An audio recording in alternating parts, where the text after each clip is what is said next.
الله الرحمن الرحيم السلام عليكم ورحمة الله وبركاته كل وناكسنا خيار ميل كستو الدنيا ذا كجوكتان باكو سو دوادا warkii dunida qodobada aad ku maqli doontaanna waxaa ka mid ah shirkii wada tashiga qaran ee ka socday magaalada Muqdisho oo la soo gabagabeeyay iyo warmurtiyeed laga soo saaray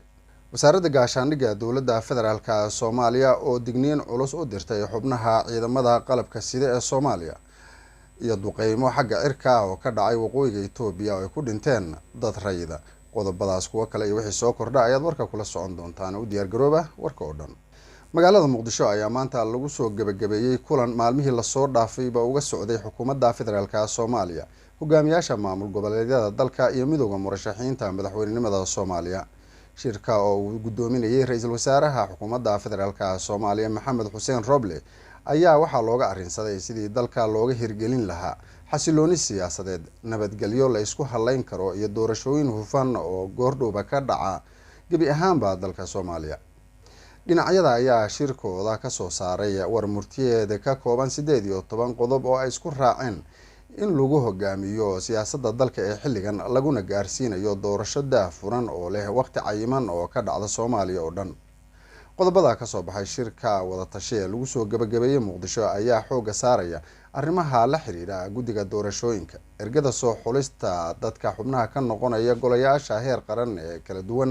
xaqiijinta nabadgelyada oo dhamaantoodba laga maarmaan u ah doorashooyinka iyo amniga Soomaaliya wasaaradda gaashaandhigga dowladda federaalka Soomaaliya ayaa soo saartay digniin culus oo ay u jeedinayso ciidamada qalabka sida ee dalka wasiirka gaashaandhigga dowladda federaalka Soomaaliya Cabduqaadir Maxamed Nuur oo war qoraal ah ku faafiyay bartiisa Twitterka ayaa ciidanka xoogga dalka Soomaaliya waxa uu uga digay in ay ku milmaan siyaasadda ka socota dalka wasiirku waxa kale uu sheegay in ciddii u hoggaansami weyda wareegtada digniinta ah ee uu soo saaray laga qaadi doono talaabo adag oo waafaqsan shuruucda dalka iyo xeerarka u yaala ciidamada qalabka sida ee Soomaaliya gaar ahaan ciidanka xoogga dalka Soomaaliyeed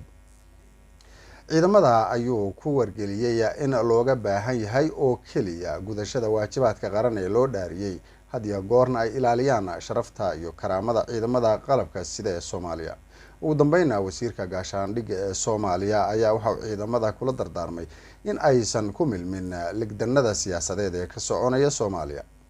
cutubyo iyo saraakiil ka tirsan ciidamada qalabka sida ee Soomaaliya ayaa dhowr goor oo hore waxa lagu eedeeyay in ay ku milmeen hardanada dhinaca siyaasadda ah ee ka socda Soomaaliya ayna garab iyo hiilba u muujiyeen dhinacyada siyaasadeed ee isku haya siyaasadda Soomaaliya qaarkeed wali waxaad la socotaan warkii shaqaalaha gargaarka ee ka howlgala gudaha dalka Itoobiya ayaa sheegaya in ku dhawaad 60 qof lagu dilay duqeyn dhinaca cirka ah oo ka dhacday xero ay ku nool yihiin dad barakacay oo ku taala gobolka Tigray ee waqooyiga dalkaasi ma jirto cid si madax bannaan u xaqiijisay weerarka oo ka dhacay dhismo iskuul oo ku yaala xerada Debit hase yeeshee sawirada la soo dhigayo baraha bulshadu ay ku wada xiriiraan ayaa muujinaya dad rayid ah oo dhaawac ah oo lagu dabiibayo isbitaal ku yaala deegaankaasi ciidamada dowladda Itoobiya ayaa dagaalyahanada ururka mucaaradka ah TPLF iyo sidoo kale xulufadiisa kula dagaalamaya gobolka Tigray ee waqooyiga dalkaasi